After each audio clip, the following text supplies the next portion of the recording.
На канале Абхазского телевидения информационный выпуск Камшукшара. Здравствуйте. Президент Аслан Бжаня встретился с послом Российской Федерации в Абхазии Алексеем Двиняниным. Как сообщает пресс-служба главы государства, на встрече обсуждался широкий круг вопросов абхазо-российского сотрудничества. 2 сентября 1991 года была провозглашена независимость Республики Арцах. И в этот день арцахцы отмечают свой главный государственный праздник. С Днем Республики президента Арцаха Араика Арутюняна поздравил президент Абхазии Аслан Бжаня. 29 лет назад на референдуме волей народа был заложен прочный фундамент национальной правовой системы государства. Многонациональный народ Арцаха проявил единую волю и силу духа ради великой цели – борьбы за справедливость и свободу, право на построение суверенного и независимого государства. Сегодня Арцах является современной республикой с развивающейся экономикой, культурой и сельским хозяйством. Это говорит о том, что руководством страны выбран правильный курс развития республики. Уверен, что союзнические отношения между Республикой Абхазия и Республикой Арцах и впредь будут укрепляться и активно развиваться на благо наших народов, отмечается в частности в поздравлении главы государства.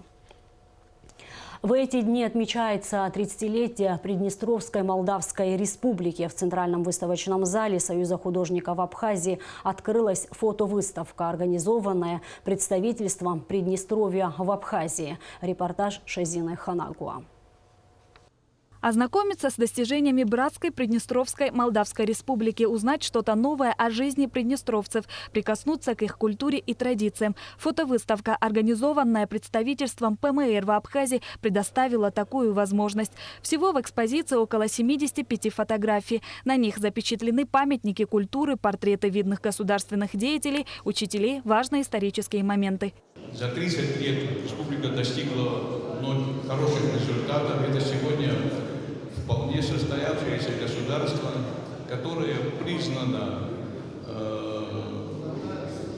такими государствами, как Республика Абхазия, Республика Южная Осетия и Нагорный Карабах.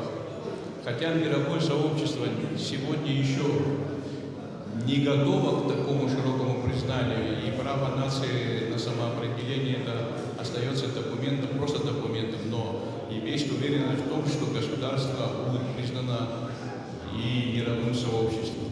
Экспозиция вызвала немалый интерес. В числе ее посетителей вице-президент Бадра Гунба, члены правительства, депутаты и представители общественности. Сегодня мы отмечаем очень важное событие, 30-ю годовщину создания Приднестровской Молдавской Республики.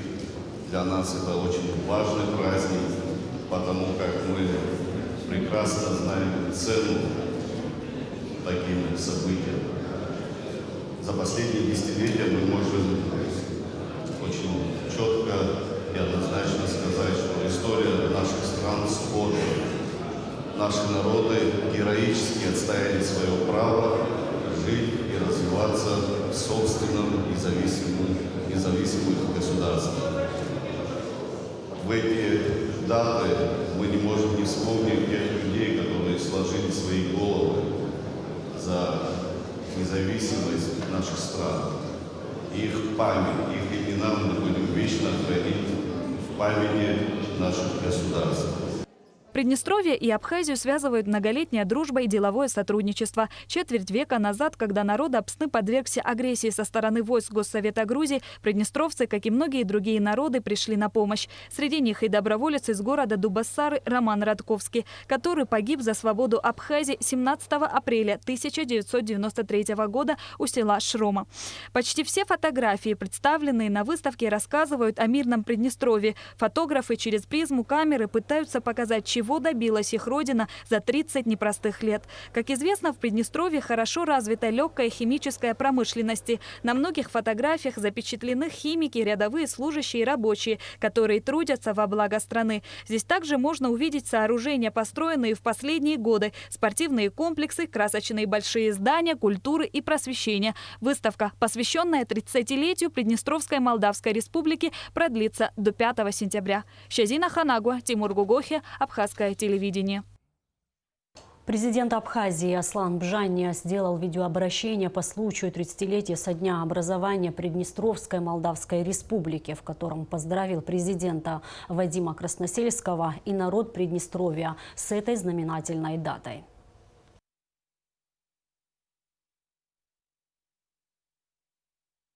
Дорогие приднестровцы, от имени народа Республики Абхазия примите самые искренние поздравления по случаю 30-летия со дня образования Приднестровской Молдавской Республики.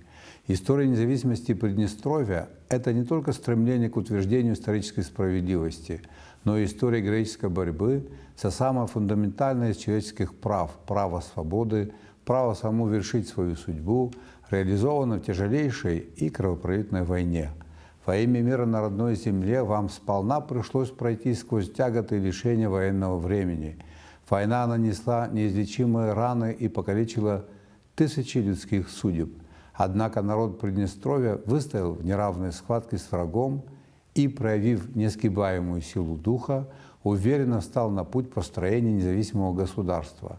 И сегодня, руководствуясь национальными интересами и интересами обеспечения безопасности своих граждан, Приднестровская Молдавская Республика планомерно идет по пути укрепления своего суверенитета и демонстрирует готовность к сотрудничеству с международным сообществом. Абхазию и Приднестровье объединяет не только дружба и взаимопонимание. За годы сотрудничества между нашими странами была создана весомая договорно-правовая база, которая позволяет выстраивать полноценное межгосударственное взаимодействие. Не сомневаюсь, что совместными усилиями мы будем и впредь последовательно укреплять двусторонние контакты в интересах наших стран. В этот торжественный день искренне поздравляю весь народ Приднестровья с 30-й годовщиной провозглашения независимости. Желаю вам мира, добра, благополучия и процветания. В нашей вечерней программе в рубрике «Амшикшара Яцу» смотрите интервью с главой официального представительства Приднестровской Молдавской Республики в Абхазии Гари Купалба. Кроме того, мы предлагаем вашему вниманию документальный фильм, в котором рассказывается о сегодняшнем Дне Приднестровья.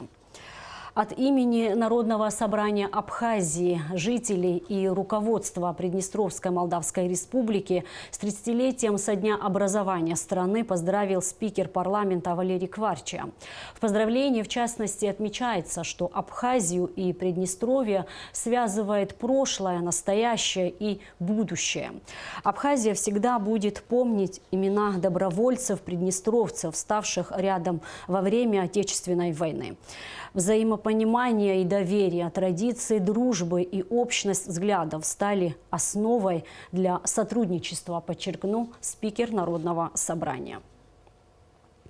Валерий Кварча также направил поздравительную телеграмму председателю Национального собрания Народного Нагорного Карабаха по случаю празднования Дня Республики Арцах, в которой выразил уверенность в дальнейшем укреплении и развитии сотрудничества парламентов двух республик на благо народов Абхазии и Арцаха. За прошедшие сутки тестирование на коронавирусную инфекцию проведено у 190 граждан. Диагноз COVID-19 подтвержден у 25 из них. На данный момент в Гудаутской центральной районной больнице находится 30 подтвержденных на COVID-19. В тяжелом состоянии 5 человек. Средней степени тяжести 8 пациентов. Амбулаторно на самоизоляции выздоровевших 13 человек. Общее число выявленных заболевших коронавирусом в Абхазии на сегодняшний день составляет 384, из них 138 выздоровели. В Гудаутский ковидный госпиталь доставлен аппарат компьютерной томографии, приобретенный за счет средств движения «Мы вместе». Об этом, в частности, сообщил министр здравоохранения Томас Цахнаки на встрече с премьер-министром Александром Анкваб. В ближайшие дни в госпиталь прибудет специалист для установки оборудования и инсталляции системы томографа. Согласно сообщению Цахнаки, в полноценном объеме томограф смогут запустить в третьей декаде сентября.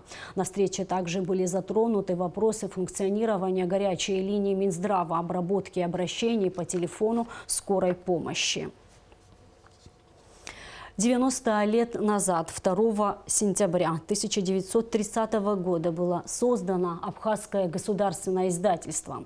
Старейшее в Абхазии книжное издательство с юбилеем поздравил премьер-министр Александр Анкваб. Со дня основания и по сегодняшний день Абхазгосиздательство является ведущим учреждением книгоиздания и просветительства. Сотни тысяч книг на абхазском и русском языках выпущены за прошедшие десятилетия.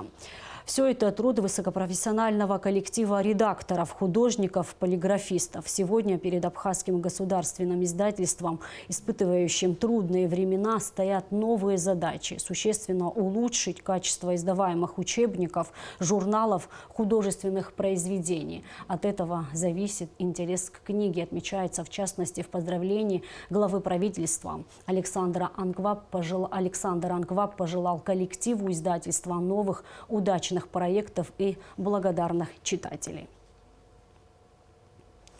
Тело погибшего российского спелеолога Павла Демидова поднято из пещеры на поверхность. Спасательная операция, которую проводили российские спелеоспасатели совместно с сотрудниками МЧС Абхазии, заняла 7 дней. Смотрите репортаж пресс-службы спасательного ведомства страны.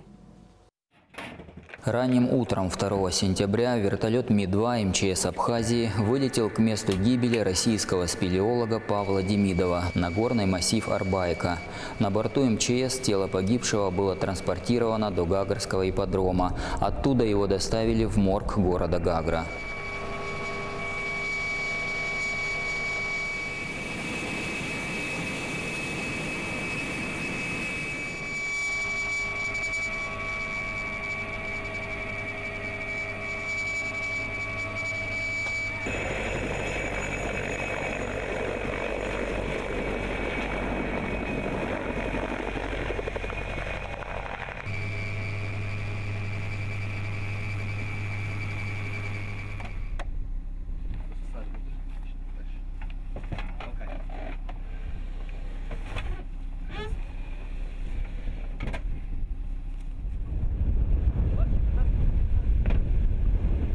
В ходе операции по поднятию тела спелеолога из пещеры «Интеграл», которая началась 26 августа, группой российских спелеологов и спасателей поисково-спасательного отряда МЧС Абхазии были расчищены завалы над входом в пещеру и на глубине 305 метров, а также произведены укрепительные работы особо опасных участков под землей. Подъем тела Павла Демидова на поверхность занял 2 суток. Спасательные работы велись под личным контролем главы МЧС Республики Льва Квициния. Трагедия произошла 23 августа. Павел Демидов был членом команды Перова-Спелео. Вместе со своим коллегой Андреем Шумейко он спустился в одну из пещер горного массива Арбаика, части Гагрского хребта Западного Кавказа. На глубине 305 метров в пещере произошел обвал. Шумейко удалось выбраться, а Демидов остался под завалом камней.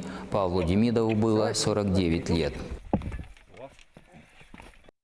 Следственным управлением Генеральной прокуратуры направлено в Гудаутский районный суд уголовное дело по обвинению сотрудников паспортного управления МВД, заместителя начальника управления, полковника милиции Вадима Квацба и старшего инспектора паспортной группы по городу Новый Афон Фатимы Дженя в совершении превышения должностных полномочий и незаконной выдачи паспорта гражданина Абхазии, а также в отношении их соучастников Лолиты Халваш и Гурама Квициния. Абхазский академик впервые стал иностранным членом Российской академии наук. Торжественная церемония вручения диплома и значка академику Лёсику Айба состоялась на президиуме Академии наук Абхазии. Аслан Джопуа расскажет подробности. Диплом и значок иностранного члена Российской академии наук, директор Института сельского хозяйства Абхазии, доктор сельскохозяйственных наук Лёсик Айба получил из рук российского академика Владимира Баутина. Таких высоких научных регалий в Абхазии никто раньше не удостаивался. И значок члена иностранного, кстати, академии наук, на котором изображен Михаил Васильевич Ломоносов, основоположник Российской академии наук. Так что поздравляю вас. Спасибо.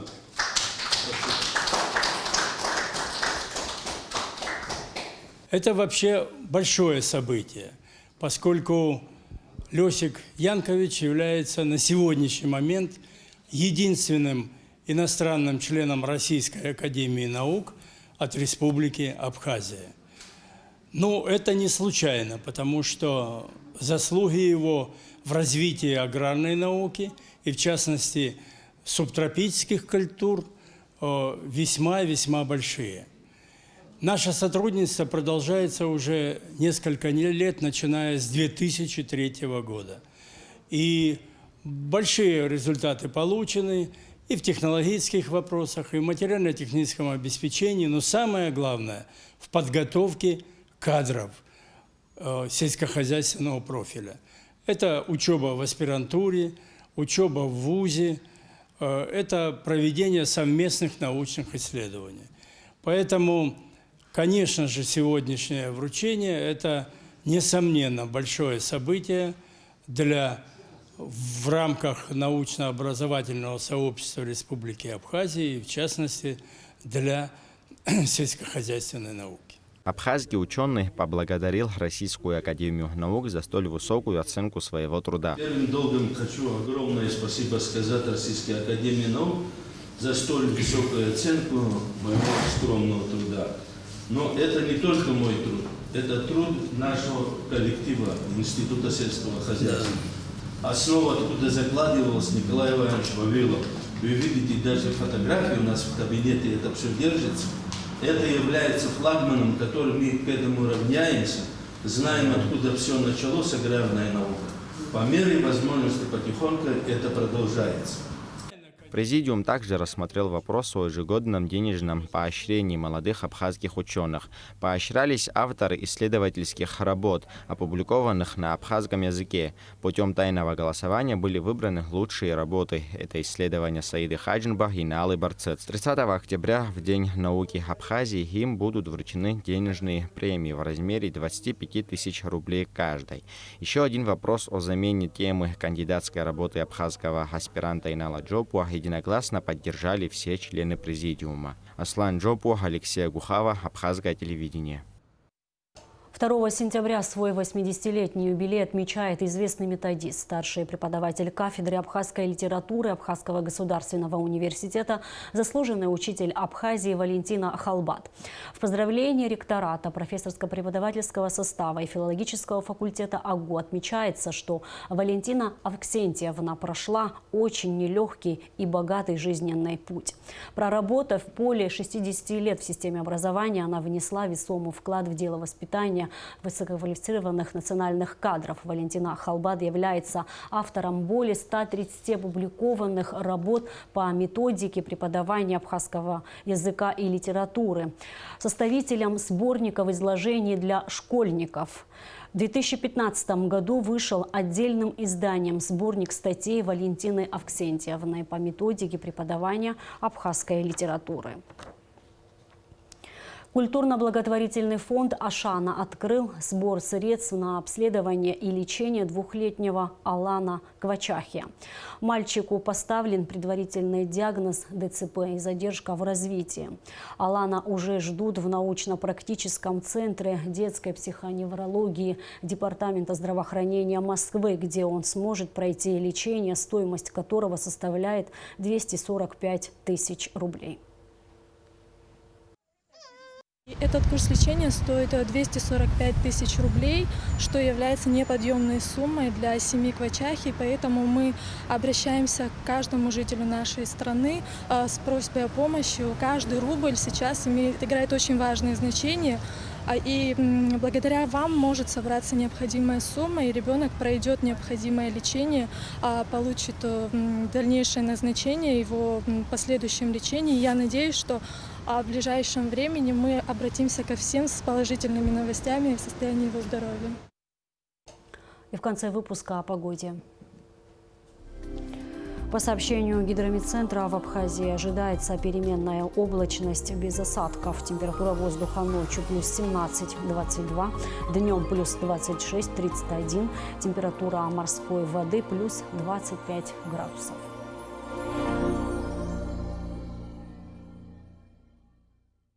И на этом наш выпуск завершен. Всего вам доброго.